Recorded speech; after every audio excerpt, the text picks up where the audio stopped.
Fala galera, beleza? Vamos falar sobre o projeto de lei 4758, foi aprovado recentemente na Câmara dos Deputados e foi para o Senado. Vamos lá, eu escrevi esse artigo que eu vou utilizar de material base aqui para falar com vocês. Então, vamos lá, o projeto de lei 4758, de autoria do Enrico Missassi, do Partido Verde, que é advogado, trata sobre a tentativa de instituir o Instituto de Trust aqui no Brasil. Para quem não sabe, né, a gente relembra vocês que o Trust é um contrato estrangeiro sem paralelo aqui no Brasil, que tem como objetivo principal a blindagem patrimonial ou uma antecipação de sucessão, criando um projeto sucessório, contrato sucessório lá no estrangeiro, né? Então, ele objetiva ser geralmente uma blindagem patrimonial, né? Um contrato de proteção patrimonial robusto, e não tem paralelo aqui no Brasil porque a gente utiliza o sistema de direito civil, civil law, e ele tem origem no common law, que são sistemas jurídicos diferentes. Então, sabendo disso, né, agora a gente passa ao projeto de lei em si. O texto é inspirado no Trust, então ele tenta criar o Trust aqui, mas como eu disse, são sistemas jurídicos diferentes. Ele foi aprovado na Câmara, mas ele foi aprovado num sistema de tramitação diferente. Isso aqui eu não sabia, que é muito interessante, é uma tramitação conclusiva. Isso significa que a proposta ela não precisa passar pelo plenário da Câmara, para aquelas votações que a gente vê na televisão, que eu achei que todos os projetos de lei tinham que passar lá. Não, mas quando é a tramitação conclusiva, significa que a proposta ela passa apenas pelas comissões, tá vendo? Comissão de Direitos Humanos e Cidadania, depois vai para comissões de Finanças e tal. E se ela for aprovada em todas essas comissões, ela segue o rito direto para o Senado, ela não precisa passar pelo plenário da Câmara. Isso eu achei muito interessante. Bom, então como a gente já redesenhou, né, o conceito de trust bem brevemente, e a gente também já trouxe a atual tramitação que encontra-se o projeto de lei, vamos falar dele agora, né? O mérito dele, do que ele trata. Ele institui o Instituto da Fidúcia. Eles dizem até no projeto de lei que é similar ao contrato de trust estrangeiro, mas ele chama contrato de fidúcia. Mas esse contrato de fidúcia, como eu disse, ele roda em plano de fundo diferente do plano de fundo que roda o contrato de trust. Porque o nosso modelo jurídico é civilista e a gente não vai conseguir realizar um desmembramento do conceito de propriedade que seria muito necessário para um trust rodar em sua plenitude aqui no direito civil. Porque no trust lá fora, ele geralmente, quase sempre, tem esse desmembramento, quase sempre não, ele está pelo menos sujeito, porque ele pode ter esse desmembramento do conceito de propriedade, não obrigatório, mas lá é assim.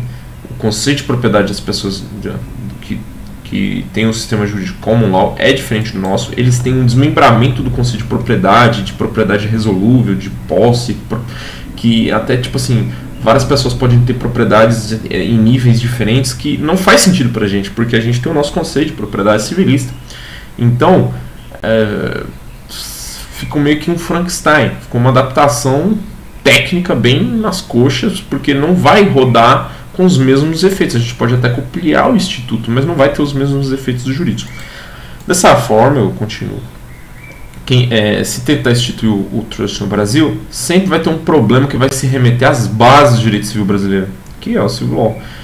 Que no nosso civil law, o problema será o conceito de propriedade. Sendo que para a plena funcionalidade de um trust no Brasil, seria necessária uma reforma profunda dentro do Código Civil Nacional, alterando o conceito de propriedade, propriedade resolúvel e o de posse, porque a gente possa mimetizar por completo os efeitos e definições de posse e propriedade lá no common law. Então, apesar de possível, a gente entende ser bem improvável. Só apenas título de curiosidade, em 2007, na França, foi instituída a Lei 2007-2011, que incorporou o trust no livro terceiro, né, esse livro terceiro, no Código Civil francês, incorporou o trust, mesmo eles lá possuindo como base o civil law. Então eu digo assim, é possível, mas é bem improvável. Esse projeto de lei, já adianto para vocês, não vai ter os mesmos efeitos de trust, porque primeiro eles vão tentar instituir o conceito de trust aqui, depois precisava ter uma reforma dos nossos conceitos de propriedade, alterando o nosso Código Civil. Então, assim, pode ser, mas por enquanto, só espere não. E pode ser, mas também muito difícil. Então, se ele não vai ter os mesmos efeitos jurídicos e ele não vai ter os mesmos efeitos jurídicos e econômicos, assim, melhor dizer, por que a gente está tentando instituir esse pseudo-trust à brasileira? Pela minha interpretação dos contornos desse projeto de lei, porque em lugar nenhum isso é explícito, eu entendo que ele tem um viés um tanto quanto arrecadatório. Por que eu digo isso? Porque pela exposição de motivos e pelas entrevistas que foi dada às revistas por conta desse projeto de lei, eu extraí a informação, li até meio que subentendida, às vezes explicitamente, às vezes implicitamente, que a intenção é fazer a gente estancar um êxodo patrimonial que está tendo lá para fora, impedir que as pessoas aqui no Brasil remetam seu patrimônio para o estrangeiro. Muito pelo que? Para a gente se adequar lá a umas diretrizes da OCDE de evasão de divisas. Então, parece que eles estão criando isso no fundo, por conta da tributação. Por quê? Porque primeiro, quando eles criam um Instituto Nacional Brasileiro de Trust, eles meio que vai dar ensejo a falar assim, olha, temos um instituto que regulariza o trust aqui nacional, então não tem por que você sair com o seu patrimônio e fazer um trust estrangeiro. Meio que daria ensejo para proibir as pessoas de fazer um trust estrangeiro, porque a gente tem norma própria.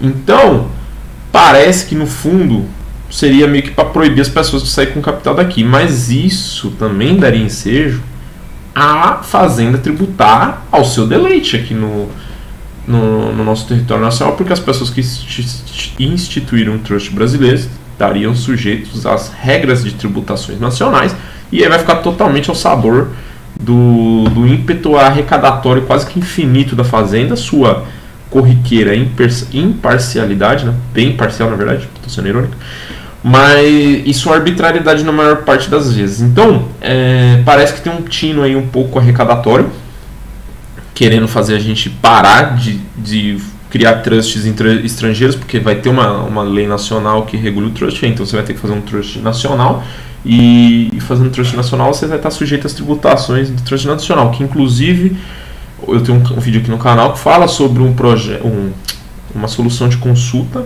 da Fazenda da União, que é o único documento jurídico que a gente tem sobre alguma tributação do trust, e eles já deixaram bem explícito lá que eles não estão nem aí para os detalhes que poderiam mudar toda a tributação do trust, que é o que está sendo transferido, qual que é a natureza jurídica do que está sendo transferido, se é patrimônio, se é renda. Eles não estão nem aí, eles colocaram que tudo é sujeito a imposto de renda, sob a tabela progressiva, que é aquela que acima de R$4.000 vai incidir 27,5%. Então eles já deixaram um pouco bem claro ali que a intenção deles é tributar no máximo que eles conseguirem, né? Não importando nada para eles dessa firula toda aqui, desse detalhe de trust, que seria bem significativo se você for técnico e justo no final das contas. Então é isso, pessoal. Se você tiver alguma dúvida aí, dá um toque, fala aí que eu tento explicar, ou se eu não souber, eu pesquiso e a gente tenta conversar mais sobre isso aí. Valeu!